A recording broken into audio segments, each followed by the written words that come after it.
Hello, sewing mice, to an episode, or the next episode of Geek Sales Retro Review. I'm not Andy. I am Mike. Andy's taking some well-deserved time off.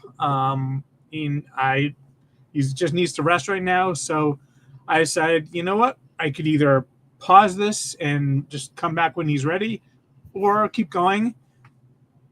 And so I decided to keep going, but I couldn't do it alone. So I brought along this lovely lady. Well, I'm happy to be here. I'm Jonna, and if it helps, I have the other slipper. It does help because that footman was absolutely pointless. Well, I fear our footman. No, it's our coachman who's in a cone right now, so he couldn't help. Indeed. All right, but yes, we are going to review the 1950s Disney classic Cinderella. It was the movie that, after a string of box office failures like Pinocchio and Fantasia, and World War II pretty much killing any business overseas that Walt had, and basically forcing them to go back to just absolutely just shorts and propaganda films. This was their next big movie, and this had to succeed, or else they were done. And fortunately, it succeeded very, very well. What were your thoughts? Well, Cinderella, I think, may have been the first Disney film that I ever saw. It's hard to tell because back then things would go in and out of the vault, and they would have re-releases periodically. But I know that when I was at the advanced age of 5, I went to a family reunion, and my older cousins, because I'm on the young end of a wide range of cousins, you are.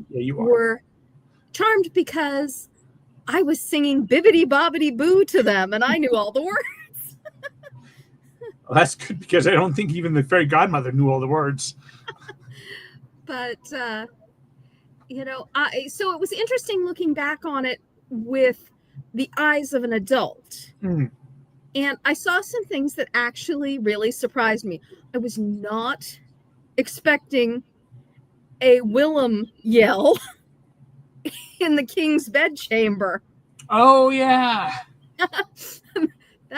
And I sort of came to the conclusion that there in every show there's an A story and a B story, and sometimes the B story kind of takes over. And I think it did a little bit in this, and that was the Mice versus Lucifer show.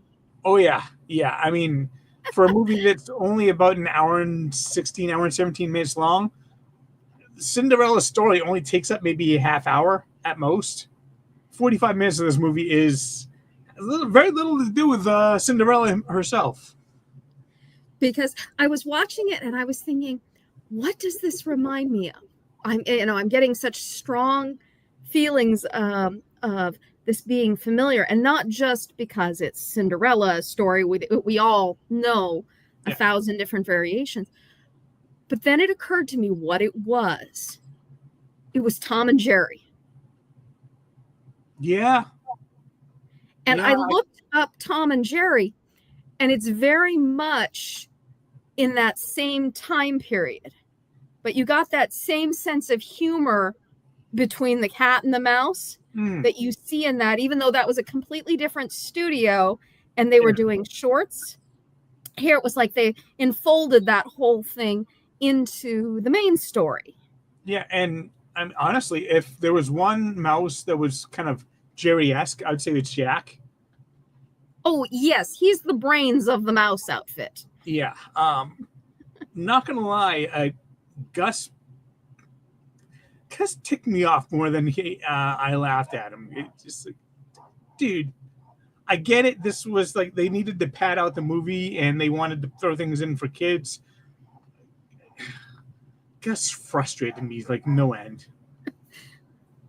Well, Gus was he was the innocent. He didn't even know about what a trap was. And so he is the naive, innocent one. Yeah. Jacques has been around the block a bit.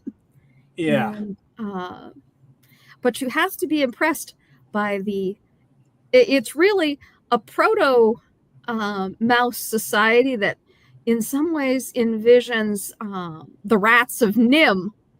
When they do that sewing operation, that is a complicated building project from mouse point of view. Oh, not just mice, but birds as well. They got the whole gang involved in that. Yes, and it was they had aerial work. They had essentially the version of cranes for small animals. Yeah, like doing the sewing by pushing the needle in, and the mouse on the inside pushes the needle back out. Yes, and that was a little dangerous. No OSHA approval there. You got a spike coming at your face. Duck. Which is why there's no Cinderella ride in the parks. Right. But yeah, I mean, Cinderella's story, and then that is sort of in some ways takes a back seat to the shenanigans that they do with Lucifer. And Lucifer he reflects his owner. He is a first-class villain. Yeah. I mean, much like we talked about when we talked about Snow White, it would be from Snow White on, it would probably be about almost 100 years before they start putting out princess movies where the princess is actually the most interesting character. That's absolutely true. Yeah. Cinderella is definitely better than Snow White. And I think Aurora comes next, and she's better than Cinderella, in my opinion. But I would argue the other way, because at the very least, Cinderella gets a lot more screen time than poor Aurora, who I think has 15 minutes total out of the whole show because she's asleep. Yeah. I mean, same thing with the princes. Prince Charming is definitely better than Snow White's prince. Oh, yes. I mean, for all that the animation in Cinderella was extremely stylized, and it was absolutely stylized, the animation of people was improving. Yeah. He's still not the chiseled feature that we have come to expect from Disney, but he definitely wasn't, dare I say it, doughy the way that Snow White's prince was. No, and I do love his like little look up to his father when he's being shown all those ladies like something right out of Bridgerton. Oh God. Oh. Yeah, like, really, Dad, this is the best you got? Come on. But speaking of the stylized animation style, very Mary Blair influenced. I have a Disney storybook from when I was a child, and it's a little fragile, so I didn't bring it as a prop tonight. Good idea. I always thought that as a kid, I looked at it and thought it's kind of weird because it doesn't look like the movie. And yet when I was watching it with the movie with adult eyes, I realized that the only part that isn't actually related to that is the illustration of Cinderella herself, which I think they went more with concept art, Mary Blair-esque concept art, but the backgrounds are absolutely straight out of that. Oh yeah. When it's showing the whole like town and all the carriages going up to the palace, that is Mary Blair right there. Oh, absolutely. Yes. The carriage ride in particular, but I mean, even small details like the stove fireplace area in the kitchen. Oh, yeah. And that illustration I remember straight out of my storybook. And it was very much interesting to see, because as the animation techniques got better, we started expecting really sharp, really realistic, until, you know, we've gotten to the point with the digital animation that it's absolutely almost photorealistic. But there, nothing was photorealistic. Yeah. And all the backgrounds were very kind of soft focus, a lot of curly cues and swirls, and so that, you know, that's a difference of style, and you just don't see that style anymore. You did have to laugh. I mean, you see her going up the stairs as her Cinderella, as her servant form, and she loses a slipper. I did notice that. Back down and catch her slipper, and then she loses it, of course, during the run from the palace. Right. And it made me laugh because when they did the most recent version where they mixed the new animation with the old for the anniversary, they flipped it. Charming and Cinderella are coming down the stairs, and Prince Charming loses his shoe.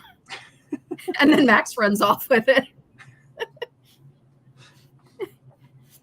Yeah, Charming's still not as good as Philip gets in Sleeping Beauty, but he's there's a little bit more personality to him than there was to the Prince and Snow White. That's for sure. A little bit, you know. They're working on their princes. Philip was a fully fledged character. Yeah. In the way that Snow White's prince and Prince Charming weren't allowed to be.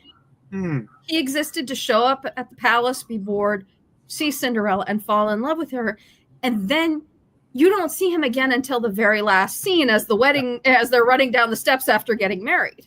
Yeah. Everyone, like, you know, some people think that, you know, it's the prince that goes and shows that no, it was the Duke. Yes, it was the Grand Duke.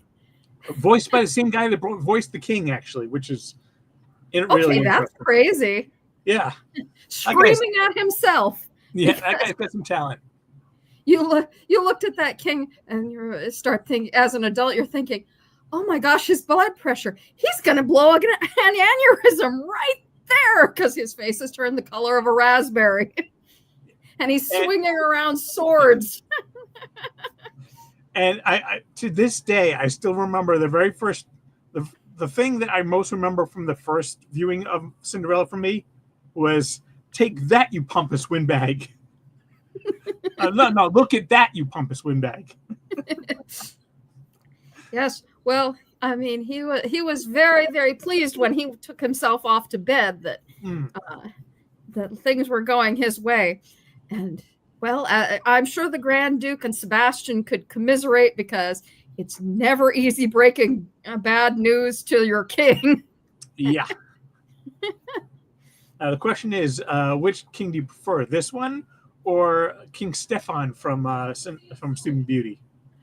I have never cared for King Stefan, and that was even before I saw Maleficent, which gave you a real reason to really not like Stefan. Yeah, I've still never seen Maleficent, but I know what the twist is. So, no, at least this one, there's some humor to it, as long as you're not the Grand Duke. Yeah. Oh, yeah, he was very much a Sebastian-esque character.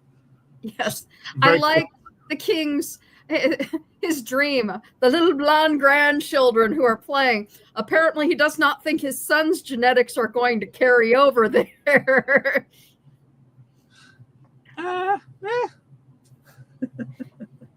Sorry, and it makes you wonder if you've seen any of the direct-to-video sequels. I am not, no. Because apparently the queen was a redhead, which explains why the king rather liked Anastasia once she was out from under her mother's thumb. Yeah, an awkward redhead, no less. Yeah, I've never seen the sequels, but I do know that Jennifer Hale did the voice of Cinderella, which is really weird for me because I know some other roles that Jennifer Hale has done, and Cinderella does not fit her usual vocal profile. I'm sorry. I have a cat that just dropped in. Snickers wanted to say hello to everybody. I'm fine. Shadow's been kind of bumping around my legs all night. Recording. Come on, Snickers. Thank you. Both but very with great. Voice acting, of course, these you have Irene Woods as Cinderella, but the standout by far and in everything she probably ever did, Eleanor Audley. Yeah. I mean, she voiced the two of the scariest villains in Disney's entire collection of villains. Yeah, I mean, Maleficent is just like she just puts it out there. She's the mistress of evil, and the mistress of all evil. Yes, and Lady but honestly, in some ways, the wicked stepmother is scarier. Yeah, because she could be real. Yeah. If you lose your mother and your father marries poorly, she could be your wicked stepmother. Most of us don't have to deal with the fairies very often, but Lady Tremaine is just she's manipulative. She is cruel, while giving the appearance of fairness. We had a deal. Yeah. And yes, she's got superficial sympathy when it works, but when you cross her, she has a laundry list, literally, of things for you to do, including your laundry, to ensure that you have no time whatsoever for yourself. Yeah. And actually, speaking of voice actors, she's only in it for about like 5 minutes, but Verna Felton absolutely slayed it as the fairy godmother. And again, one of those memorable characters that has become legend. If Maleficent is the evil legend, fairy godmother is that on the side of good. Yeah. She's a little bit bumbling. But she's infinitely loving and well-meaning and kind, and she has your back. It's so weird. Like for like the first like maybe 35 minutes of this movie, it's fairly straightforward. Then suddenly out of nowhere, magic. And then 10 minutes later, no more magic, and it's back to normal again. Just this weird moment in the middle where suddenly, oh wow, Deus Ex Machina, there's magic around, and it's gonna solve your problems. Well, but she was very clear. Yeah. That there everything has a time limit. Half hour. At least she didn't do it a la Rumpelstiltskin. All magic has a price, dearie. Yeah. She never asked anything of Cinderella other than be on time, dear. And Cinderella did recognize her as a fairy godmother, so this must be a thing in that world. Yes, she didn't freak out or lose her mind. It's like this odd blue lady that just appears, and suddenly my head is in her lap, and she can summon a wand out of nowhere and turn mice into horses. Sure, why not? Imagine the point of view of those poor mice who all of a sudden have grown to hundreds of times their normal size. I did love that one of them, and I think it was Gus who got to get back at Lucifer in that moment. Oh yeah, because like Lucifer just caught him, but suddenly, boof, he's a horse. And he just turned around and did the. You gotta wonder if the actual horse was like, wait. He was actually. I think there was a scene. He was looking very upset and confused until the fairy godmother tells him that he'll be taking the reins that day. And then he's kind of like, well, okay, I'm good with this. But for as old as Bruno the dog was, that he turned into a coachman that's not all that old. No, and you would have expected him to be more svelte, but he's this chunky little guy when he's transformed. But yeah, that dress of Cinderella's, not accurate to pretty much any time period other than 1950s. We had a beautiful new look creation. But which is nicer, her magic dress or the dress made by the mice? You know, as a child, I really was in love with the pink dress that the mice had doctored. Because, I'm sorry, I don't know what was going on with Cinderella's mother's original dress with that weird little tuck in at the bottom. Yes, the first thing they did was get rid of that ribbon, tucking it in at the bottom. Yeah. But I love that. And I was always a little disappointed. You never got to see Cinderella in the parks or anywhere else in the pink dress. Yeah, that was just my pink love and heart. that would actually be a really cool, like, one-off, like, special appearance dress to have her in. It would, and I've seen some people who've done cosplay of that dress. We'll have to keep an eye out for that at next D23, because that would be really cool if someone actually dressed up like that. It would be fun if you had identical twins, one in the mouse dress and one in the shredded mouse dress. The before and the after picture. But yeah, I always preferred that to the silver dress, which actually is silver. It's not blue, no matter how many times they're marketing Cinderella in the blue dress. Yeah. But you can blame some of the aging and bad transfers on that. Hopefully they'll clean some of that up now. Yeah, I mean, it on Disney Plus, it definitely looks silver. So yes, it really did, and I was impressed by that. Yeah. The one thing I will say is, after you have seen Ralph Breaks the Internet, the princess scene, never again will you look at Cinderella's transformed state and not notice the fact that she has no ears. You see the headband going down. You see the little pearls at the bottom of it. There are no ears. That's interesting. I mean, presumably they're tucked under the hair, but you do not ever see them. But in Ralph Breaks the Internet, it's tucked behind her ears, and you absolutely see them. And it's the first and only time. But we know she has them because you see them in other scenes. Personally, I would have loved to have seen her just take the glass slipper, shatter it, and then threaten the evil stepmother. Oh, you want me to do laundry? All right. Come take it. Had quite enough shattering of glass slippers. And was that not the act of ultimate evil? My daughters can't have him. I have the prince as a husband. No way. And there was no way she was letting Cinderella, because she had figured that out.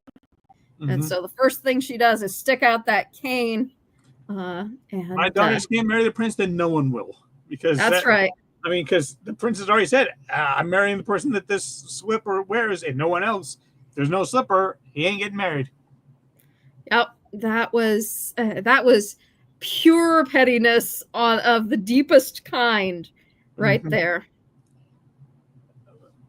Might we say even malevolent for Maleficent? We definitely would. All right, but she gave the poor Duke a breakdown, an actual sobbing breakdown. Whereas Anastasia and Drusilla gave the coachman a breakdown and a beating. True, literally taking that, whapping the poor man over the head. Not a very good. It's not easy to be the servant to royalty. No. Not usually to be the Duke either. I have to say that is one of the things where I know everybody has lots of thoughts about the remakes that have been happening of late. But I think whether you love or hate the remakes, everyone has pretty much agreed that Cinderella has been the most successfully done of the remakes. And I think it's because instead of being the Lucifer and Mice show, it was actually Cinderella's own story. They gave her more initiative, and they gave the prince actual action, because although the Grand Duke is dispatched out to do the work, Prince is right there. Yeah. And he's the one who actually fits the slipper on her. Yeah. Yeah, that kind of shows what the live action remakes really need to do. Is they need to take the original story and then just kind of, to use a Disney term, plus it. Yes. And that's what Cinderella is. I personally thought that Aladdin did that fairly well as well, because Jasmine actually had some she wasn't just this damsel in distress waiting for a husband. She was actually trying to become the Sultana herself. Yes, she was taking agency. Yeah. They gave Cinderella agency in those, which the original, whether it be due to just in some ways, the public did not have the attention span at that time for the long animated movies. Right. I mean, people now routinely sit through movies that are much, much, much, much longer. But we had to go through the whole Lord of the Rings trilogies to get to that point, to stretch everybody's tolerance for those sorts of things. Yeah. And so now they have room for a greater scope of storytelling. Yeah. Now people actually expect more stories from the movies. So you couldn't get away with just doing half an hour for Cinderella, half an hour for the mice. You had to give Cinderella her own story for this. And you and Andy have remarked in the past, when you were talking about some of the earlier era stuff, on how surprisingly short some of those were. Like Dumbo, wasn't it like about an hour and 5 minutes? Something like that. Yeah, it's because partly because they were hand doing all this stuff, so the time it takes is immeasurably longer than it is now. Yeah. And partly because the public just wasn't acclimated to that sort of storytelling. Yeah. And I mean, like I also was saying, Disney was coming off of a lot of flops and off of World War II. They needed some money fast, so they couldn't spend a whole lot of money to make a huge, long movie. They had to do as quickly as they could, as short as they could. And honestly, Walt wasn't even all that. I mean, he was, involved, but he was more planning Disneyland at this point. So it's interesting that they say that the transformation sequence. Oh, yeah. From rags to princess was Walt's favorite bit of animation ever. I believe it. It is an amazing piece of hand-drawn animation.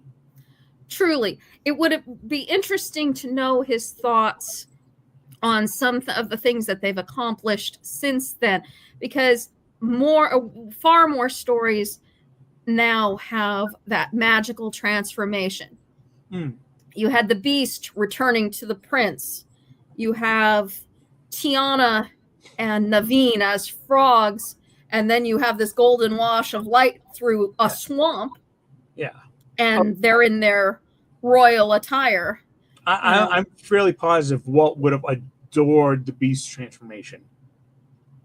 I mean, it's very dramatic. Simple, but dramatic. Yeah, I would say next to, Cinderella's dress, that is probably the next most impressive piece of hand-drawn animation.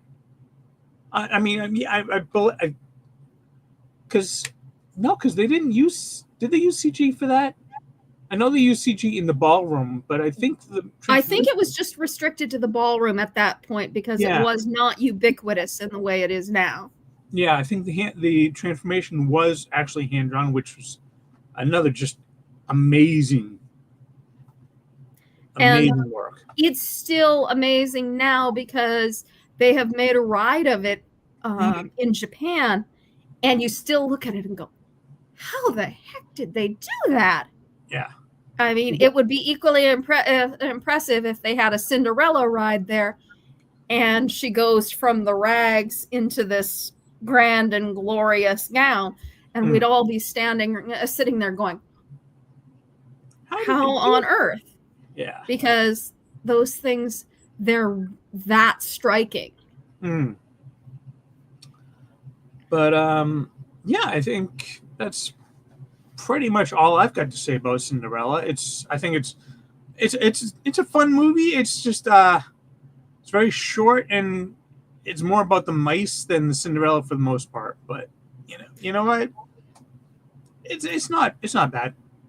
I think for a show that had as many secondary characters as it did, and that one had a lot. You think about it, you had 3 main villains between the stepmother and the stepdaughters, 4 if you count Lucifer. Yeah. And then the horse, which you don't see much, Bruno, who helps save the day, and more mice and birds than you can shake a broom at. Yeah. They managed to give a lot of them some real personality. Yeah. If Cinderella takes a lot of hits because it's not feminist in the way that things are now, and yet in some small ways it really was. What's the first thing that Lady Mouse does? She grabs the scissors and just orders the Jacques out of the way. And you know what? It is rather progressive that Jacques offering to do the sewing. Back in the 50s, men did not sew. And, well, yes, there's that. And also, but again, when you look at it from a construction project point of view, the Lady Mice were taking point on that. And they were seriously directing that whole operation. I kind of wish you saw that lead female mouse again, because after making the dress, you don't really see her again. No, you don't. The 2 main mice were Gus and Jacques. Yeah. But I did like that little bit of spirit, and also the fact that she was clearly versed in safety. She got her tail out of the way of those shears when they were coming through. Yeah, and let's face it, Gus and Jacques were not watching where they were going. Not at all. But safety first. Trust the ladies to be in on safety first. Yep. All right. So did you have anything more to say about Cinderella? I think that that about covers it. But it earned its spot in the Disney lexicon. And it for all that it is short, it's sweet. And again, too, it has added a song, a nonsense song, a la Supercalifragilisticexpialidocious, into our vocabulary. Bibbidi bobbidi boo. Everybody hears that. Everybody instantly knows something magical is going to happen now. Yeah. And you know what? I will say the rest of the songs, not bad. I mean, A Dream is a Wish That Your Heart Makes. I still remember hearing that many times when I was growing up. So This Is Love. That for me was kind of the weak point as a kid. But then we grew up at a time when the big power ballads were becoming the thing. So it seems a little tame. But it's the dreamy romantic one because they're out there waltzing alone in the dark. And Love at first sight. The Dream It Is a Wish Your Heart Makes and Bibbidi Bobbidi Boo. Those are the bouncy, fun ones. And you know good things are coming. And also Cinderella, Cinderella. Yes, I think of that when I'm doing my house. Keep her busy, Cinderella. Yeah, so I think that about wraps it up. So this is our first one without Andy. Hopefully he'll be back with us before too long, but I'm not going to rush him. Let him take all the rest he needs. Until he gets back, it's going to be me, and sometimes maybe Jonna, sometimes maybe Kurt. Who knows what we'll have? We do have Mastery Science Theater 3000 coming up in next month, so that should be fun. You'll be enjoying the heck out of that, I know. Oh yes. But yeah, so then if you need to reach us on the socials, we're on Facebook, Geek Salad Radio.